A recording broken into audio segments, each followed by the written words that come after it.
दो मछुआरे भाई की खूबसूरत कहानी। बनी इस्राएल में दो भाई थे, जिनमें एक मुस्लिम था और एक काफिर। दोनों भाई मछुआरे थे।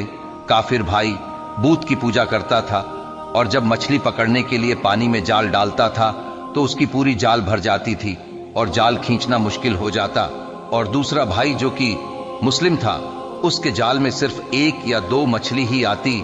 वह उस मछली को लेकर अल्लाह का शुक्र अदा करता।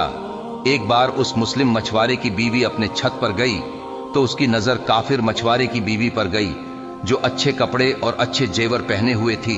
ये देखकर उस मुस्लिम मछुआरे की बीवी के दिल में लालच पैदा हो गया और वो बोली कि काश मेरे पास भी इतनी दौलत होती।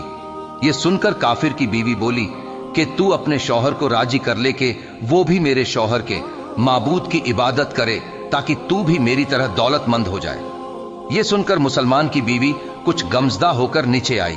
फिर जब उसका शौहर घर आया तो उसने अपनी बीवी को गमजदा देखकर उससे पूछा कि क्या बात है, तुम इतनी उदास क्यों हो? तो उसकी बीवी बोली कि या तुम मुझे तलाक दे दो या तुम अपने भाई के माबूद की इबादत करने लगो। ये सुनकर उसके शौहर ने कहा कि ए अल्लाह की बंदी, क्या तू अल्लाह से नहीं डरती जो तू कुफर की बात करती है? तो वो बोली कि बस करो, इतनी बातें मत बनाओ, मैं इस तरह भूखी नंगी नहीं रह सकती। जबकि दूसरी औरतें और तुम्हारे भाई की बीवी को मैं देख रही हूं कि वो अच्छे अच्छे कपड़े और जेवर पहने रहती है। जब उस मुस्लिम मछुआरे ने देखा कि उसकी बीवी जिद पर आ गई है और वो नहीं समझ रही है, तो उसने उसे कहा कि ठीक है, तुम परेशान मत हो, कल से मैं मजदूरी करूंगा और खूब मेहनत करूंगा और मैं तुम्हें रोजाना 2 दिरहम देता रहूंगा। उन 2 दिरहम से तुम अपनी जरूरत की चीजें धीरे धीरे करके खरीद लेना। ये सुनकर उस औरत को तसल्ली मिली। सुबह सुबह वो मुस्लिम अपने घर से मजदूरी की तलाश में निकला, लेकिन कहीं भी उसे कोई काम नहीं मिला। वो इधर उधर फिरता रहा, लेकिन किसी ने भी उसकी मदद नहीं की। आखिरकार वो मायूस होकर एक तालाब के पास जाकर बैठ गया। फिर शाम होने तक वो अल्लाह की इबादत करता रहा और जब वो घर आया तो उसकी बीवी ने कहा कि तुम आज इतनी देर तक कहां थे?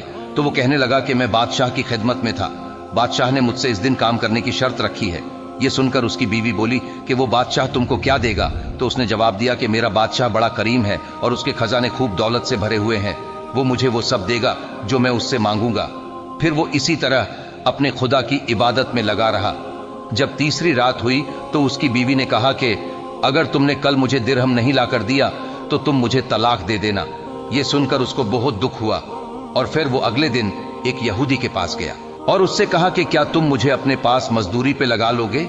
ये सुनकर उस यहूदी ने कहा कि हाँ, मैं तुम्हें मजदूरी पे लगा लूंगा, मगर एक शर्त है कि मेरे पास तुम्हारे खाने पीने का कोई इंतजाम नहीं होगा। ये सुनकर उसने उस यहूदी की शर्त मान ली और रोजे की नियत करके वो उसके साथ मजदूरी पे चला गया। उधर दूसरी तरफ एक आदमी उसकी बीवी के पास गया। उसका दरवाजा खटखटाया तो उसकी बीवी बाहर निकली तो उस आदमी ने उसकी बीवी को 29 अशरफी दी और उससे कहा कि ये तुम्हारे शौहर की मजदूरी है। तुम्हारा शौहर 29 दिन से बादशाह की खिदमत में था और फिर तुम्हारे शौहर ने बादशाह को छोड़ दिया। अगर वो 30वें दिन भी बादशाह की खिदमत में जाता तो उसे बहुत कुछ मिल जाता, लेकिन वो एक यहूदी के पास चला गया। अगर वो हमेशा बादशाह की खिदमत करता तो उसे हमेशा इनामो इकराम मिलता। बस ये लो 29 अशरफी, अगर वो आज भी आता तो 30 मिलती। फिर वो औरत उनमें से एक अशरफी लेकर बाजार गई और एक सुनार को वो अशरफी दिखाई तो उस सुनार ने उस अशरफी के बदले 1000 दिरहम दे दिए। जब शाम को वो आदमी घर आया तो उसकी बीवी ने उससे कहा कि आज तुम कहां थे? तो उसने कहा कि आज मैं एक यहूदी के साथ काम पर था। तो उसकी बीवी ने कहा कि आखिर तुम बादशाह की खिदमत छोड़कर किसी और की खिदमत क्यों करते हो? फिर उसने अपने शौहर को अशरफियों का वाकया सुनाया, जिसको सुनकर वो आदमी रोते रोते बेहोश हो गया। जब उसे होश आया तो अपनी बीवी से कहने लगा कि अफसोस, मैंने दोनों जहां के बादशाह की खिदमत को अपने ऊपर लाजिम न किया। उसके बाद उस आदमी ने अपनी बीवी को छोड़ दिया और पहाड़ों पर चला गया, जहां खुदा की इबादत करके अपनी सारी जिंदगी गुजार दी और वहीं उसका इंतकाल भी हो गया।